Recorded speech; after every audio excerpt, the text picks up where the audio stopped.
In this guide, I'm going to show you how to pre-order GTA 6 Ultimate Edition cheaper on PS5 tutorial. This is going to bring it down to roughly about $85. Before we get into this guide, make sure to like the video and subscribe to the channel with all notifications on. It really does help with the channel and it lets us know that you want more content like this. We'd greatly appreciate it. And if at any point throughout this guide you did have any questions, just ask them down in the comment section below and we could help you out further. I'm going to be doing my best to reply to every single comment down there.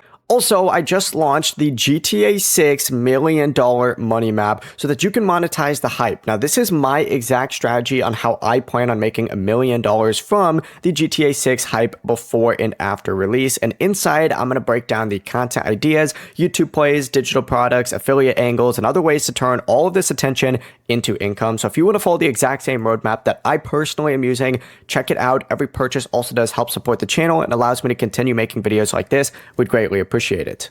Now, the Ultimate Edition costs roughly around $100, sometimes $108 with taxes, but you can actually get it for less by using a discounted PlayStation gift card. Before you even buy the game, go and check places like Costco or Sam's Club if you have a membership, and these stores will sometimes sell you PlayStation gift card bundles at a discount. For example, you might find 4 $25 gift cards, which equals $100, in PlayStation credit for about $85, which is pretty nice. That obviously does save you a little bit of money before you even purchase the game, and you can also check deal sites like Slick Deals to see if any PlayStation gift cards are currently available. But once you have it, go to the PlayStation Store, and once you're on the PlayStation Store, go ahead and go up, and you're going to see these 3 dots. Select it, hit redeem code, and type in that gift card code, and then you can purchase the game like normal for a discounted price. Before you leave this guide, make sure to like the video and subscribe to the channel with all notifications on. It really does help the channel and it lets us know that you want more content like this. We'd greatly appreciate it. And if at any point throughout this guide you did have any questions, once again, ask them down in the comment section below and we could help you out further.